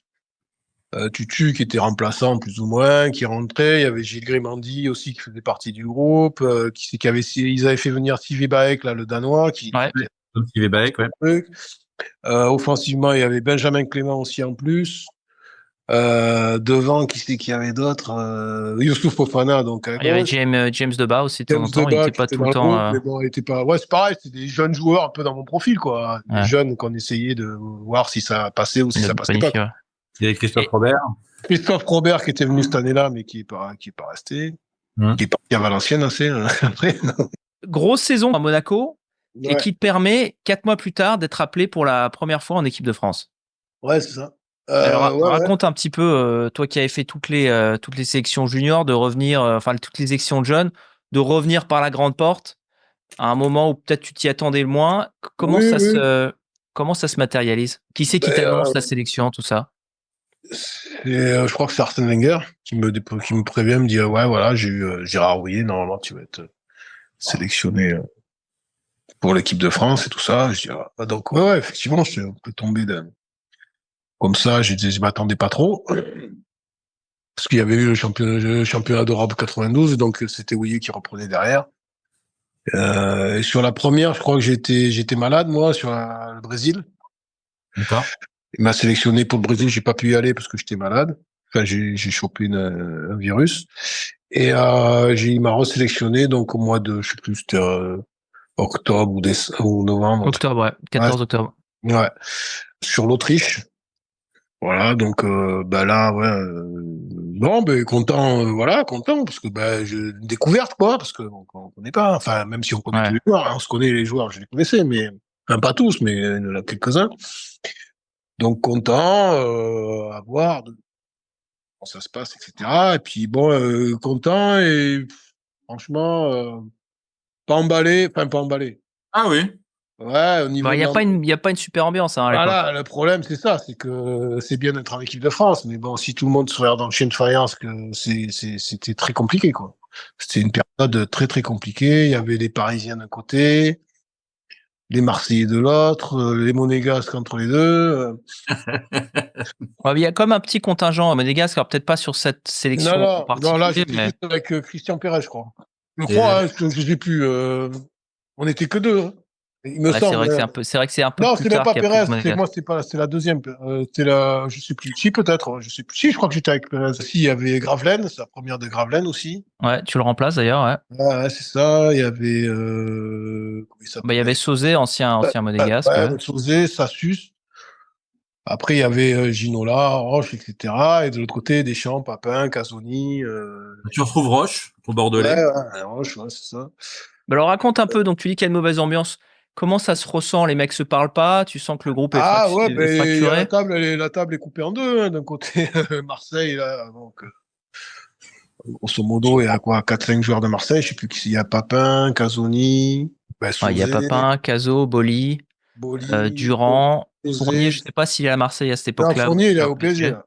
Ouais, il a Ouais. parlé. Ouais. Et de l'autre côté, Ginola, Roche, qui c'est qu'il y avait, Ah, Fournier. Sauzé, Fournier, Sassus, Guérin. qui? Vincent Guérin. Vincent Guérin. Voilà, donc bon, c'est particulier. Ouais. Moi, je suis avec Vairua, Ouais, avec les Auxerrois, quoi, avec les autres gars, quoi. avec les autres au milieu. Bon, non, franchement, pas un bon souvenir.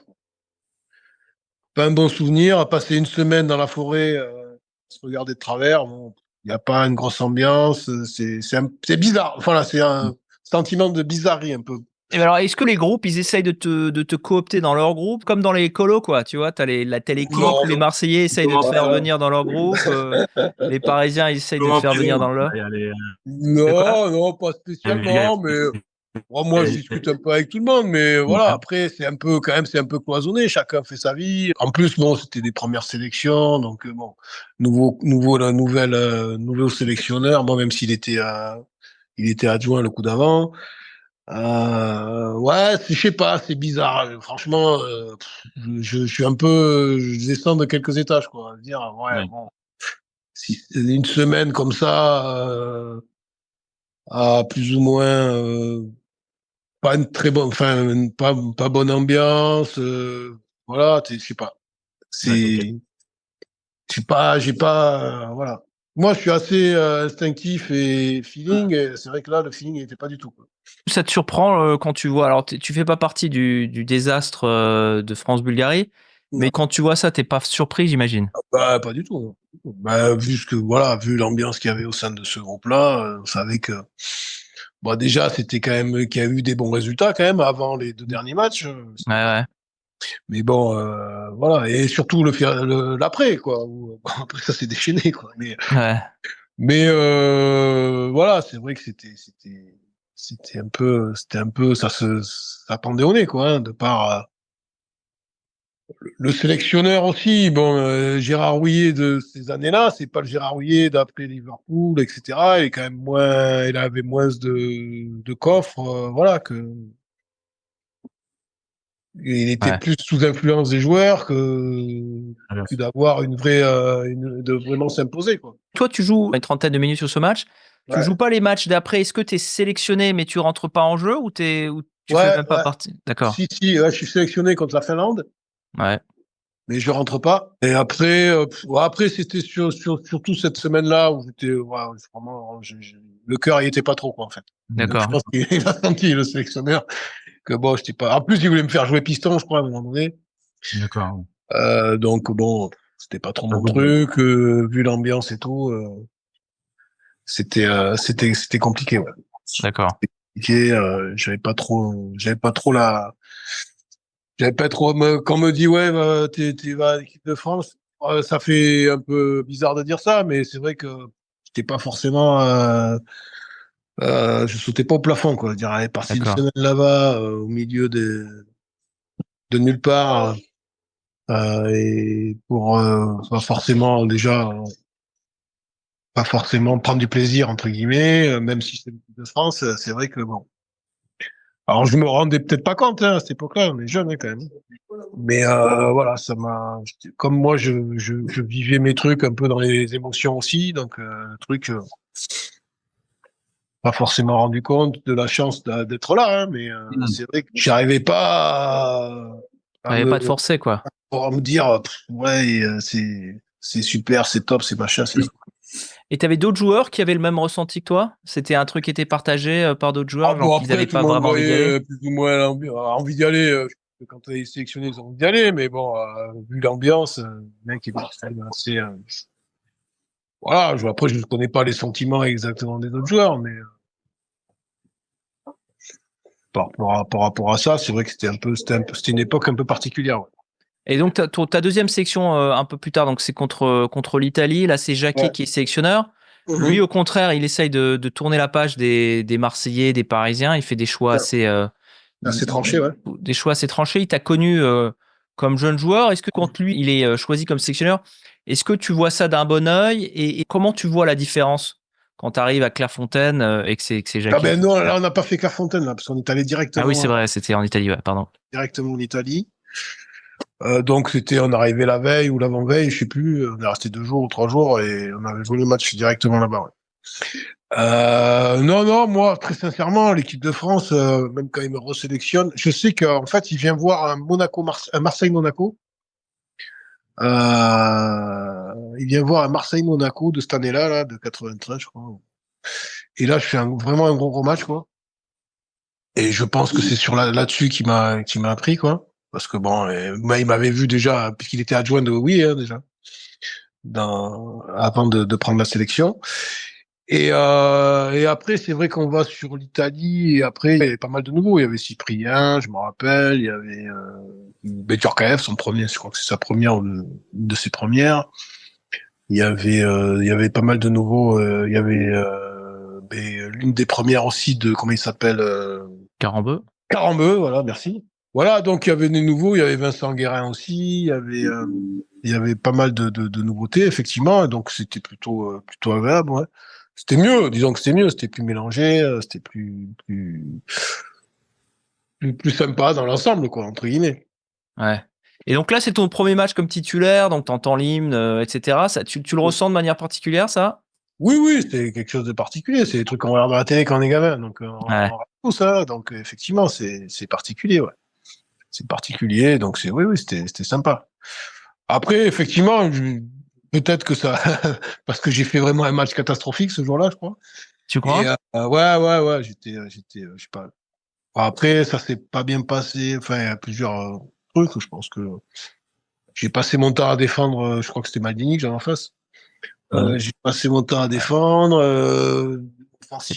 C'est pas le dernier venu non plus, Maldini, hein. Ouais, mais c'est même pas tellement lui, mais c'est que bon, déjà on n'avait pas beaucoup de ballons, hein, parce que l'Italie, on a été quand même sérieusement dominé.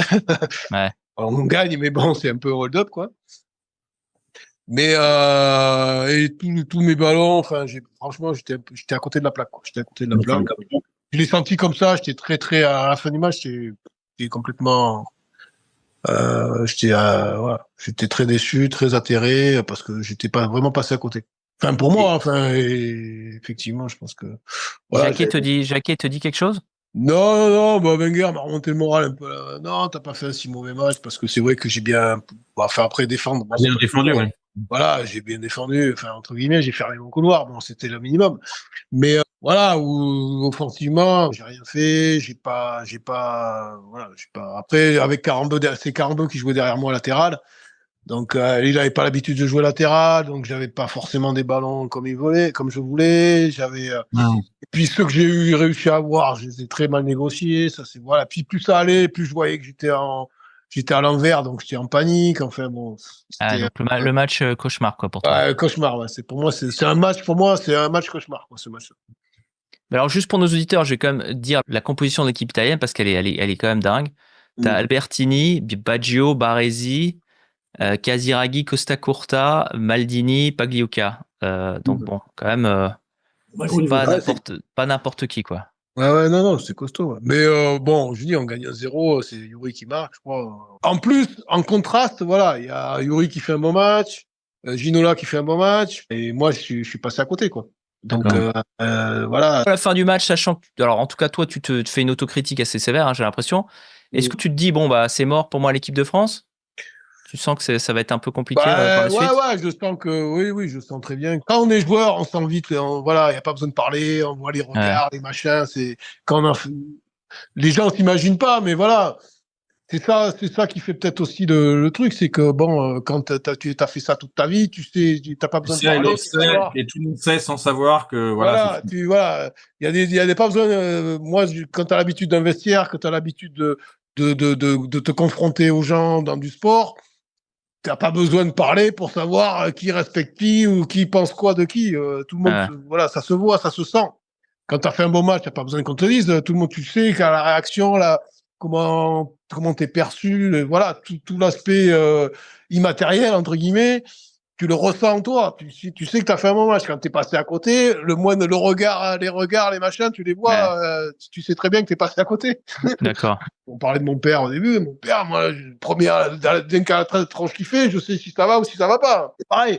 Toi, avec tes enfants, ben, quand ils ont un truc qui va de travers, tu le sens. Mais Ouais. voilà, là, c'est pareil. C'est de Ouais, ouais. l'implicite Ouais, voilà, c'est donc tu sais, dans ton corps, tu sais bien que t'étais pas bien, machin, et que lui, mais lui, c'est le mec en face de c'est toi, pareil. c'est un mec, il a 40 ans de foot, il a très bien vu que t'étais à l'envers, donc Ouais. Et alors, c'est quelques mois plus tard, tu retrouves quasiment toute cette équipe d'Italie contre le Milan AC, ouais. donc en Champions League. C'est un format un peu particulier à l'époque, hein, c'est des groupes, deux phases Mhm. de groupe. Ouais. Monaco termine deuxième, qualifié directement pour les demi-finales, et donc Ouais, c'est une demi, ouais. demi-finale en un seul match. Ouais, c'est ça. Et vous jouez contre le Milan. Et alors, j'ai regardé mes petites fiches. Mhm. Et il joue à 10 quand même, hein, pendant une grande partie, Ouais, c'est ça, pendant une heure, ouais. pendant une grande partie du match. C'est ça. Et il gagne quand même 3-0. C'est cette même 3-0. équipe de Milan qui va défoncer le Barça Barcelone, ouais. 4-0 dans un match Ouais. incroyable, vraiment incroyable. Tu as De Sailly qui est peut-être au sommet de son art à cette époque-là. Tu as une équipe, alors tous les joueurs que j'ai cités, tu rajoutes à ça, tu as Boban, Savicevic, Savicevic, ouais. Panucci, qui était peut-être pas en équipe d'Italie à ce moment-là. Tu as Simone qui est sur le banc. Enfin bref, Ouais. quand même une équipe de dingo. Une super campagne de Champions League. C'est quand même une époque où Monaco est terreur en Europe, en tout cas. Toujours a du Mhm. mal à être championne en France pour les raisons peut-être que l'on sait. Mais en tout cas en Europe, Bien hyper sûr. puissante. Quels Mhm. sont tes souvenirs de ce match et plus généralement de cette campagne européenne? Parce que tu joues quasiment tous les matchs. Ouais. Ouais, on fait. Alors, je me rappelle. Bon, Barcelone, hein, puisqu'on joue Barcelone aussi, je crois, Ouais, ouais, ils sont dans votre groupe. dans la poule, ouais. Donc, on joue deux fois Barcelone. Ben moi, cette année-là, c'était pas ma meilleure année à Monaco. Alors, D'accord. j'étais un peu contrasté. J'ai peut-être fait des meilleurs matchs et puis j'ai eu une année un peu difficile. Enfin, voilà. Barcelone, je me rappelle du premier match chez nous. Pareil, je passe à travers la première mi-temps et il me sort à la mi-temps. Ouais, vous perdez Euh, 1-0, ouais. on perd 1-0 Stoïkov. Je me Mm. rappelle très bien de ce match. Pareil, un peu le même match que l'Italie, là, un peu bon, à travers, tout à travers. Donc, bon, en vrai, moi, c'était tout bon, tout mauvais après des fois. Ouais, Donc, c'était quelqu'un d'entier, ouais. voilà. Mm. Donc là, bon, à travers 0, on va jouer. J'étais remplaçant sur le match retour au Barça où on perd un bon bouillon, entre guillemets. On prend 2 ou 3-0, je sais plus. 2-0, ouais. 2-0, c'était, comment il s'appelait, le gaucher qui marque. Beguirista? Begiristain, voilà. Begiristain qui marque, qui marque. On joue en 3-5-2, je me rappelle du truc parce que j'ai pas joué, hein. Il a mis un 3-5-2 et avec leurs deux joueurs excentrés, on prenait un bouillon sans nom. Et puis bon, voilà. Après, Ouais, c'est le Barça de Cruyff, hein, pour les, ouais, ouais, pour les auditeurs qui s'en souviennent pas. Donc c'est et vraiment la renaissance, Romario, Stoïkov, ouais, c'est la renaissance du Barça avec la brutasse Koeman à Koeman l'entrejeu. derrière, c'est ça. Ouais. Ouais, Koeman, Sergi, comment il s'appelait le petit à droite? Sergi à gauche, le petit Ferrer à droite, et Guardiola devant Koeman, Et Laudrup. Ouais. Beguristein, Guillermo Amor, Romario Stoïkov et un manquin, je me rappelle plus qui Il y a c'était. Nadal aussi, hein, l'oncle. Ouais, Nadal, ouais, mais après lui c'est plutôt Ouais, il était remplaçant, ouais. remplaçant. Et donc voilà, donc Barça, après les autres c'est quoi? Bucarest, non? Je crois qu'il y avait le Spartak, de mémoire, le Spartak et Galatasaray, non? Galatasaray, ouais, voilà. Ouais. Galatasaray, bon, voilà, on passe relativement Ouais, bon, facile, je crois que vous gagnez les deux ouais, matchs. les 2 matchs, ouais, facilement. Et puis on arrive à cette demi, effectivement, bon là, moi je fais un bon match, franchement, je fais un bon match au milieu, même on est à 11 contre 10 parce que Costa Curta il se fait sortir au bout de 20 minutes, je crois. Il met un attentat à Klinsmann. Ouais. Il se fait sortir, on est à 10. Après, on prend un but sur corner, Marseille de la tête. Ouais, là, ça devient dur quand même. Bon, déjà Et remonter un ouais, but à des Italiens, c'est chaud. ouais, Alors voilà, deux, ouais, c'est chaud. Après, c'était solide et tout. Après, nous, on fait pas un mauvais match, hein. Après, on prend des buts un peu casquettes, hein, des contres ou des choses comme ça. Mais bon, voilà. Après, c'est vrai que pour leur marquer des buts, avec la défense qu'ils avaient, c'était costaud, quoi. C'était costaud derrière. Mais moi, franchement, je fais un bon match. Parce que j'étais un peu sur la sellette, là. Parce que j'étais c'était un peu, voilà, c'était une année un peu tangente pour moi. Parce que, ben, une fois, j'étais sélectionné en équipe de France. Une fois, j'étais remplaçant à Monaco. Donc, voilà, c'était un peu particulier. ouais, Up and tu joues quand down, même. un Tu joues peu. quand même énormément de matchs, ouais. Tu joues Ouais, vraiment cette non, saison. après, j'étais quand même, voilà, moi, les mecs qui me parlent, je dis, bon, quand même, quand je jouais, moi, sur le banc, des fois, il y avait Ivry, des fois, il y avait Gérald Passy, bon, c'est pas des petits joueurs, quoi. Ouais.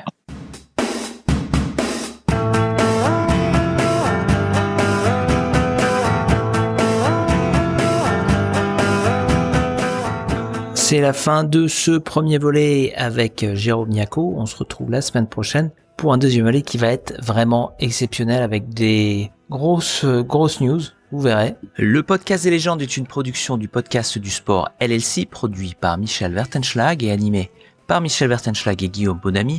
La musique du générique, c'est Looking at You des Tartan Rascals. Si ce podcast vous plaît, ce qu'on espère très sincèrement, s'il vous plaît, parlez-en autour de vous. C'est le moyen le plus efficace de nous aider pour que le podcast continue à grandir et qu'on puisse continuer à vous proposer du contenu de très grande qualité. N'hésitez pas à nous laisser une évaluation 5 étoiles sur votre plateforme de podcast préférée. La plus belle d'entre elles sera lue à l'antenne par l'un d'entre nous dans un prochain épisode. Alors si vous souhaitez entendre votre message diffusé dans le podcast des légendes, vous savez ce qu'il vous reste à faire. Vous pouvez nous retrouver sur les réseaux sociaux, sur Facebook, où nous avons plusieurs dizaines de milliers de fans comme vous qui parlent avec plaisir de foot nostalgie en se rappelant des anciens joueurs, des grands matchs et de tout ce genre de belles choses. Vous pouvez aussi nous retrouver sur notre chaîne YouTube, sur Instagram, sur Twitter et bien entendu sur notre site web www.lepodcastdeslégendes.com où vous pouvez retrouver tous nos épisodes. Nous en avons plus d'une centaine ainsi que des articles dont ceux ultra intéressant de Johan Sonek. Vous pouvez aussi vous inscrire sur notre newsletter qui vous donnera en avant-première le nom de nos futurs invités. Donc si vous voulez des scoops, inscrivez-vous sur cette newsletter, allez sur notre site web, vous verrez c'est très facile de s'inscrire. Merci à toutes et à tous de votre fidélité au podcast des légendes, on se retrouve la semaine prochaine.